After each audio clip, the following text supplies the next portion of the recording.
Here with Washington State women's basketball head coach Kamie Ethridge. Coach, the 2022-23 season is upon us here.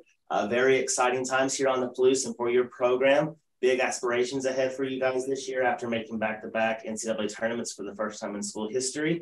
You returned 4 of your 5 starters and one of the highest percentages of offense in the Pac-12.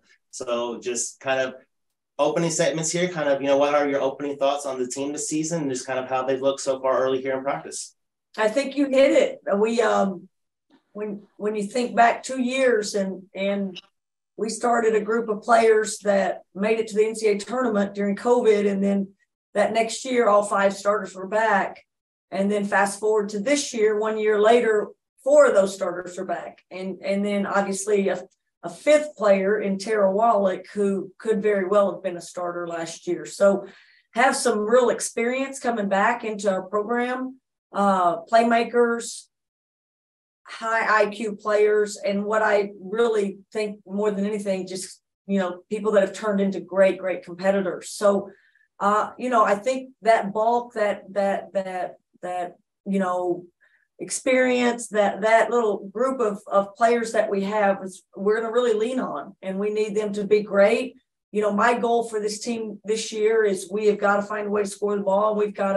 We literally have to score 4 people in double figures. I think that's been the thing that's missing, our scoring punch from a lot of different spots on the floor. And again, I've been very excited about this group and how hard they've worked and where we are, even though we're very sloppy and not where we need to be. But it's good to be back in the gym, and I really like this group and the potential of it. And for the first time this season, we'll turn things over to Jamie Vinnick at CougFan.com. Jamie, go ahead. How's it going, Coach? Hi, Jamie. Good to hear from you. See you. And always, I follow you on social media and love your reports on the game and getting after the students for not being at the football games and stuff. Oh, we're just getting started on that. It's going to get even worse when basketball season gets going, really. Let's do it. It's time. It's time. Yes, it is. You mentioned Tara could have essentially been a 5th starter for you last year and obviously did start a couple games. Is the plan for her to slide into the lineup now with Crystal gone? Yeah, it's really interesting. Like we've been banged up. So Ula's been out about 2 weeks and is starting to come back. Charlize was in New Zealand, or actually in Australia with her New Zealand national team. We let her go and for 2 weeks, over 2 weeks. And so her second day back into the gym was this morning. Yo is in and out of the lineup, just dealing with a nagging injury. So Grace has been playing a lot at the starting, kind of at starting guard. AT, that's her nickname. Don't ask me to say AT's name. AT is playing great basketball and is someone that I think could be a starting guard for us, true point guard. So when everybody gets back and everybody's healthy, yes, I do think Tara slides into that spot on the floor, and she would be our 5th starter. But boy, I have a lot of confidence in Grace, and I have a lot of confidence in AT just in the guard spots, that if we need more ball handlers on the court, we can get them in the game quickly. You mentioned the injuries at Media Day as well. I mean, are they things that you think could linger deep into the season, or maybe just for the first couple games they could be just something to monitor? I think Yo is the only one that worries me long term. Ula actually practiced today, and I think is well on her way, to getting back on the court by the time we start. So it really is. Jessica Clark is now kind of making a turn. I think that will get her back on the court, but she's been out so long, it's going to take her some time to get back. Kaya Woods just sprained a back. It was just the weirdest thing ever. We're going to put her through a workout today to get her back. So just some weird injuries that I don't think are long-term.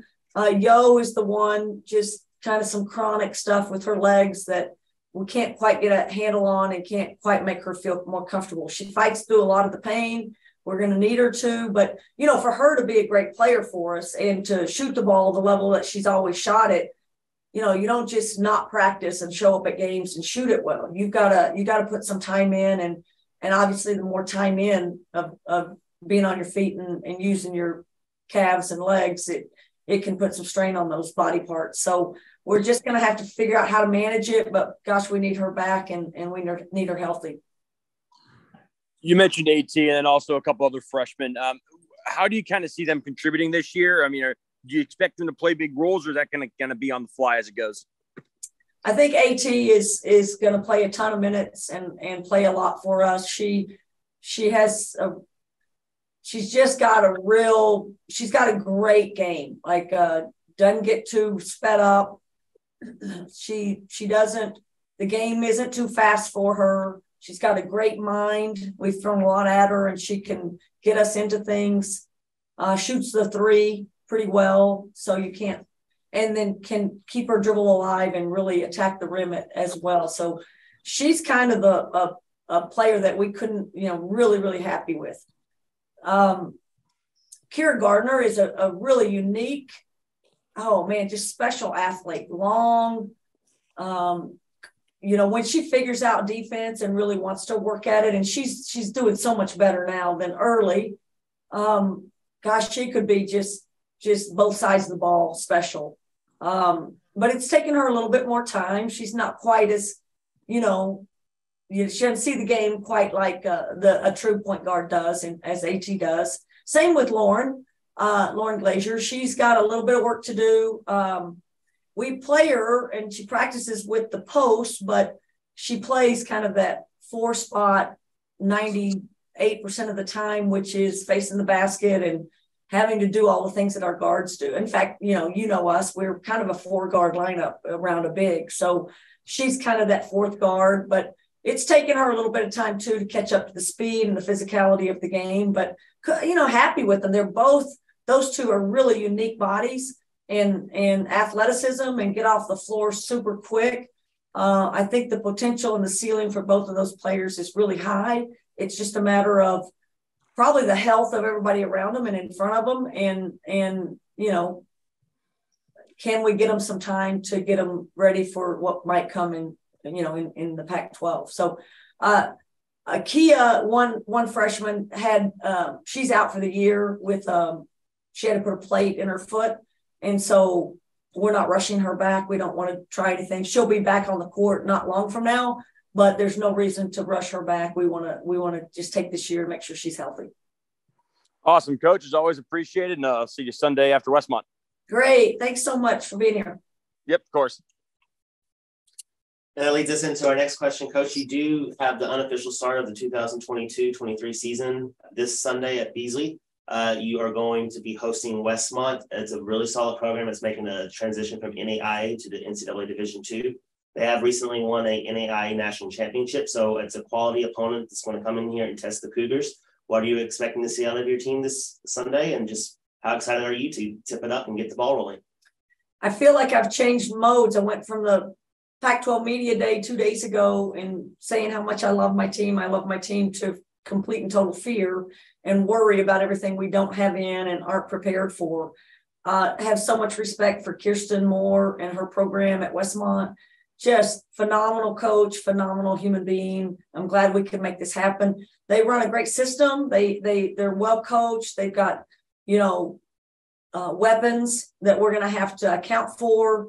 It's just like anything. You want the exhibitions and scrimmages that you have just to prepare you for the teams that you're going to face coming up. And this team will really, I think, give us a chance to. We don't really scout a ton on some of these early, the exhibition games, but a little bit.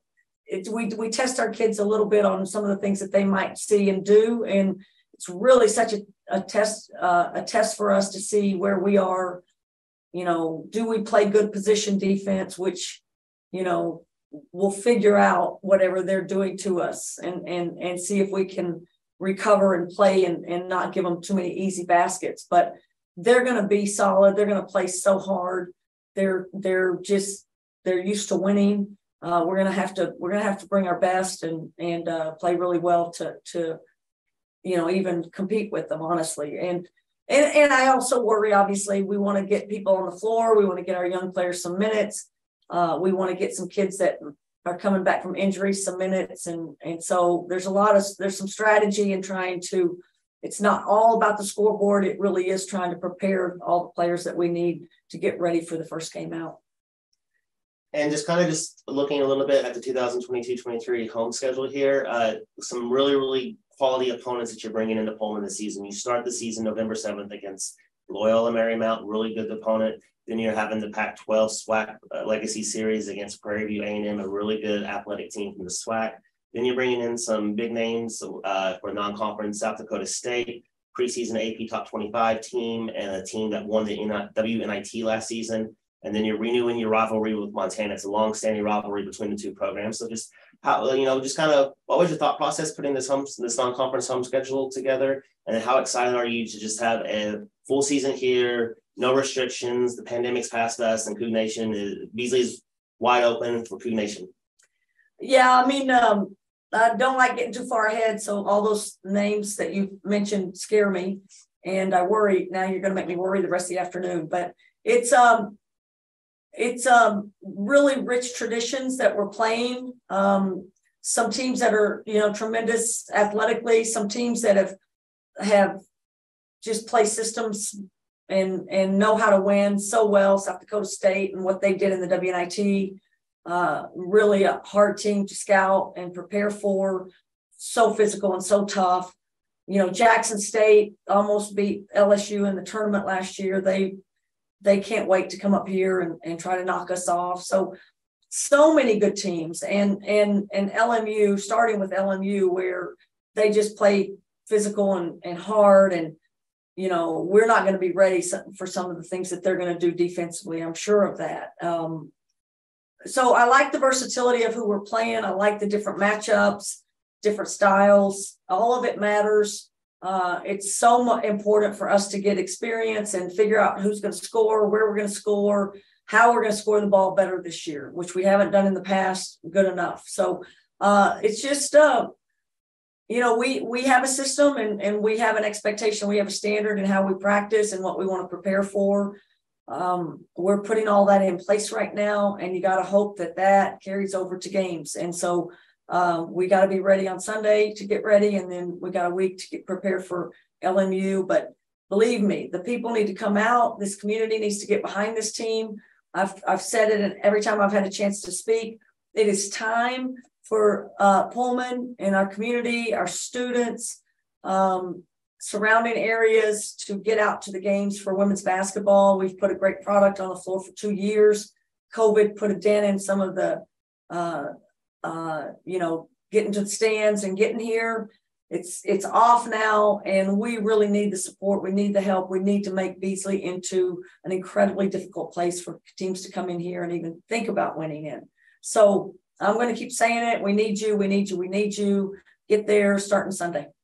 And your first opportunity is Sunday at 2:00 against Westmont. We hope to see you out there. Coach, best of luck this season, and go Cougs. All right. Thanks, everybody. Go Cougs.